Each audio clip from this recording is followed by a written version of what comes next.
Os irmãos se lembram que vimos que foi dada a ordem que a cidade fosse medida como uma cana de ouro. Muitas traduções, principalmente a Revista Atualizada, fala de uma vara. Ali não é a tradução original, não é vara, é uma cana. E essa cana, ela era utilizada para medir quando se ia tomar posse de algo. Então, por isso que essa figura da cana de ouro é manifestada aqui em Apocalipse 21. Porque fala da posse da Nova Jerusalém, né? Se você tem vara, a vara é para disciplina, mas a cana é para medir, para se tomar posse.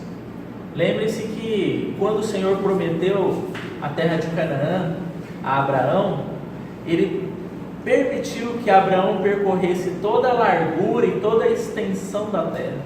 Então Abraão sabia a extensão daquela terra, na sua largura, no seu comprimento, né? Como se estivesse medindo para tomar posse. Obviamente a posse foi tomada, né, alguns séculos depois, porque houve o êxodo do Egito. Nós sabemos, né, o Senhor libertou o povo do Egito, marchou sentido a Canaã, houve a disciplina dos 40 anos do deserto, então o povo de Israel adentrou Canaã, né? Mas Deus já havia prometido a posse daquela terra para Abraão e o fez percorrer toda a sua extensão, seja na largura, seja no comprimento, né? Então aqui é a figura da cana, medir para tomar posse, né? E a medida dessa Nova Jerusalém é algo em torno de 2.000, 2.200 quilômetros. A sua medida é toda igual, é 2.200 quilômetros, 12.000 estádios de largura, de comprimento e de altura, como se fosse um quadrado, um prédio, né, um edifício que nós vemos hoje. E é interessante, porque se você olhar o Santo dos Santos no tabernáculo, lá no Êxodo, capítulo 26, se você olhar o Santo dos Santos no templo que Salomão construiu, também eles eram de igual medida, né? Eles eram de igual diâmetro, assim como a Nova Jerusalém. E aí nós vemos o sentido do verso que nós paramos. Vamos voltar lá? Apocalipse 21, verso 22.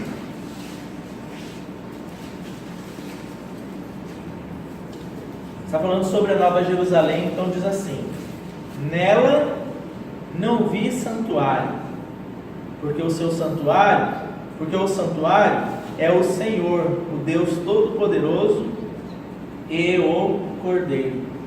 Então, o fato da Nova Jerusalém ter igual medida, e o fato de o Santo dos Santos, tanto do tabernáculo lá no Antigo Testamento, no período do Êxodo, quanto no templo que Salomão edificou, significa que essa Nova Jerusalém é a tradução do santuário de Deus.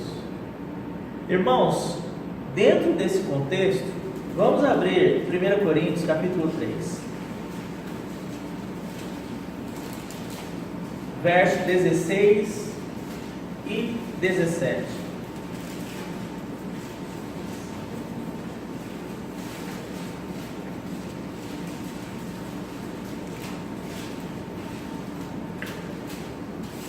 Se a obra de alguém, 1 Coríntios 3, 16 e 17. Não sabeis que sois santuário de Deus, e que o Espírito de Deus habita em vós? Se alguém destruir o santuário de Deus, Deus o destruirá, porque o santuário de Deus, que sois vós, é sagrado. Está vendo por que a Nova Jerusalém não tem santuário? Porque o santuário é a própria Nova Jerusalém. Porque lá é a habitação de Deus e do Cordeiro. Irmãos, quando o homem queria, antes da obra da cruz, quando o homem queria ver a glória e presenciar a glória de Deus, vamos pegar lá no Êxodo, no tabernáculo. Aquela nuvem descia no tabernáculo e a glória de Deus tomava conta do tabernáculo. Aonde isso acontecia? No Santo dos Santos, no santuário. Também na Nova Jerusalém, no templo de Salomão, que Salomão edificou, naquele santuário, Isaías teve uma visão e diz que a glória de Deus tomou conta do santuário de Deus. Então, a habitação de Deus, se podemos dizer assim, mesmo que provisória, o pequeno contato que o homem tinha acerca da presença de Deus, estava no Santo dos Santos. Até mesmo porque lá, somente o sumo sacerdote podia entrar uma vez por ano, para a expiação dos seus pecados e do pecado do povo.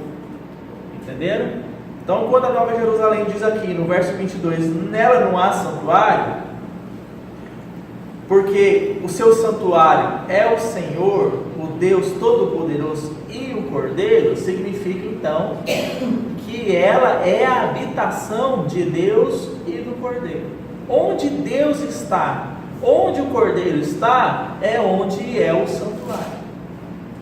E aí nós utilizamos o auxílio de 1 Coríntios capítulo 3, quando Paulo, pela revelação desse mesmo Espírito, diz o quê? Vós sois o santuário de Deus, porque Deus habita em nós, o Espírito de Deus fez habitação em nós, e essa realidade não vai mudar, irmãos, com a Nova Jerusalém. Nós continuaremos sendo a habitação de Deus. Agora os irmãos entendem porque essa cidade não é um local geográfico, mas ela é composta por todos os santos que são a habitação de Deus. Agora os irmãos entendem porque Jesus disse assim no Evangelho: na casa de meu Pai há muitas moradas. Eu vou preparar-vos morada, vou preparar-vos lugar, e quando preparar eu voltarei.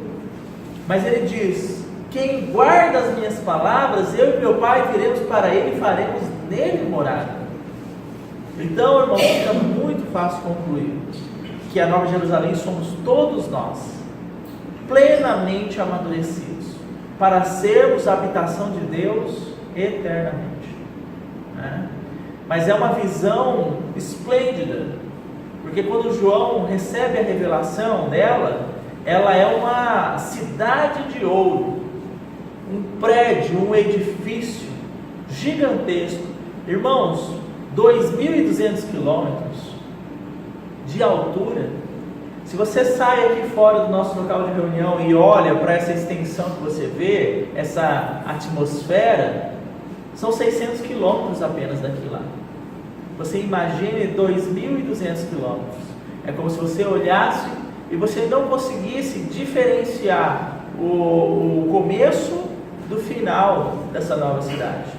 É por isso que nós vemos que lá em Gênesis, quando Jacó ele estava em peregrinação, então ele adormeceu em um determinado lugar, e lá ele teve uma visão, uma escada posta entre o céu e a terra, e nela subiam e desciam os anjos.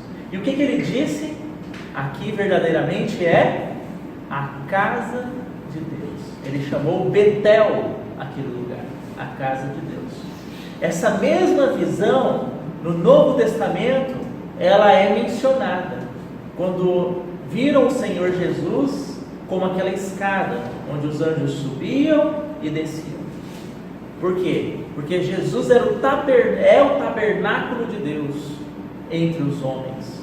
Jesus era a morada de Deus entre os homens antes da sua morte, sua crucificação, morte, sepultamento e ressurreição, né?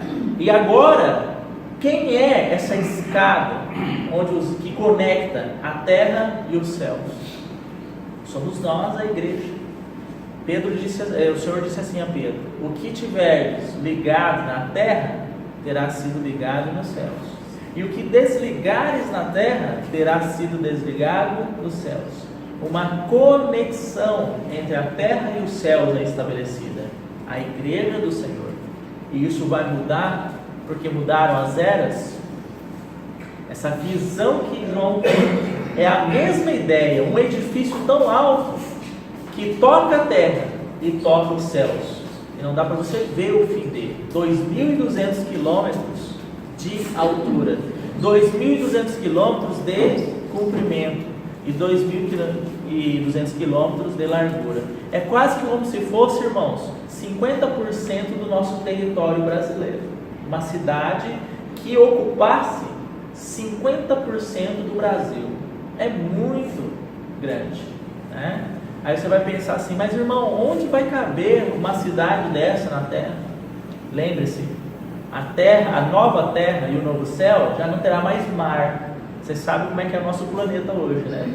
Grande parte dele é composto de água, dos mares. Já não haverá mais mar. Então haverá esse lugar, essa nova Jerusalém visível, mas ela não é uma cidade de pedras, de tijolos de ouro. Porque os tijolos e as pedras que compõem ela somos todos nós. Abra sua Bíblia aí rapidamente em 2 textos para nós compreendermos isso. Primeiro, Hebreus.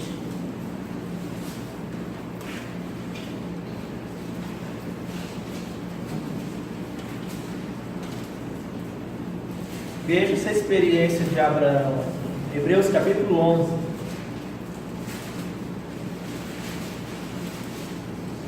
Verso 9 e 10. Pela fé, Hebreus 11, 9 e 10. Pela fé, peregrinou na terra da promessa, como em terra alheia. Terra da promessa, peregrinação. Lembra quando disse que Abraão percorreu toda a extensão da terra? Habitando em tendas com Isaac e Jacó, herdeiros que ele da mesma com Isaac e Jacó, herdeiros com ele da mesma promessa. Agora veja o motivo. Por que Abraão era herdeiro da promessa? Por que Isaac e Jacó eram herdeiros da promessa? Porque aguardava a cidade que tem fundamentos. O que nós lemos lá em Apocalipse? Que a Nova Jerusalém, a sua muralha, tinha 12 fundamentos, que eram 12 pedras, que eram o nome dos 12 apóstolos do Cordeiro. Então, Abraão, irmãos, milhares de anos antes, ele peregrinou aquela terra, mas ele aguardava não aquela terra, ele se tornou herdeiro de uma promessa superior. Qual que era a terra, qual que era a cidade, qual que era o lugar de habitação que ele queria se estabelecer? Ele aguardava a cidade que tem fundamentos, a Nova Jerusalém, né? Agora veja o texto, como é que ele prossegue. Porque aguardava a cidade que tem fundamentos, da qual Deus é o arquiteto, ou seja, o projetista. Só isso? Não. E o edificador. O Senhor Jesus disse o quê?